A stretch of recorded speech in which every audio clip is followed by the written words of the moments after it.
Okay, so I did a little snooping around, and I suspect that the glitch that I'm having is I have my external drive plugged in through my keyboard, and I suspect that working to the external drive on this low voltage device, I think I'm just getting some glitches reading my media. So I think that's why iMovie's acting a little buggy.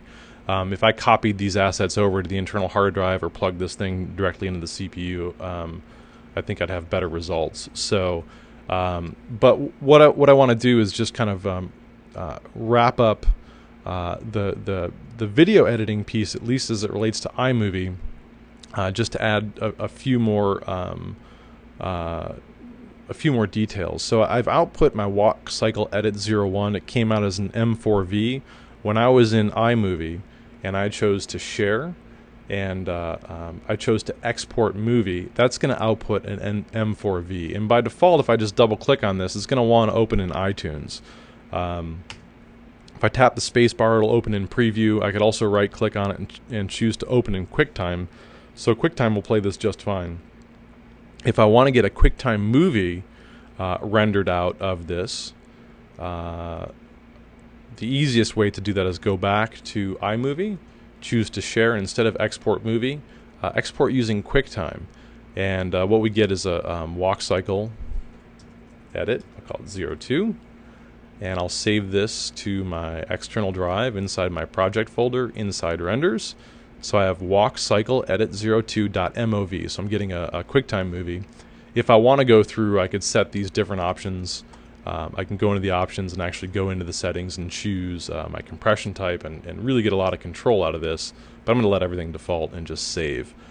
This will export the project. It'll take a minute or so. And when I'm done, I have a QuickTime movie, and this is something that I can post to Vimeo. So that's wrapping up that part of the project. Experiment with this. There is no requirement to go into iMovie or any kind of video editing, but I think that it's going to enhance your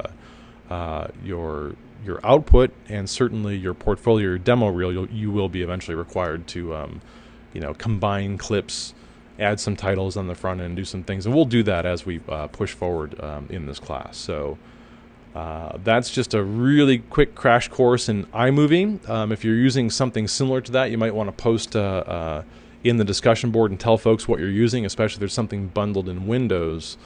I do use Windows 7, but I don't do a whole lot of content creation anymore in Windows, and so for those of you that are spending time in Windows, maybe post what the compatible program to QuickTime, or excuse me, iMovie would be. So I'm going to quit out of iMovie, and we'll catch up in the next presentation. The final thing that I want us to think about for this walk cycle is I want to introduce you to the concepts of IK, or inverse kinematics, and I'll do that in the next few presentations.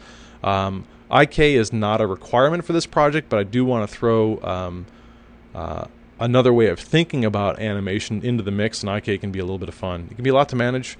It can be a lot of fun, though. So we'll catch up talking about IK in the next presentation.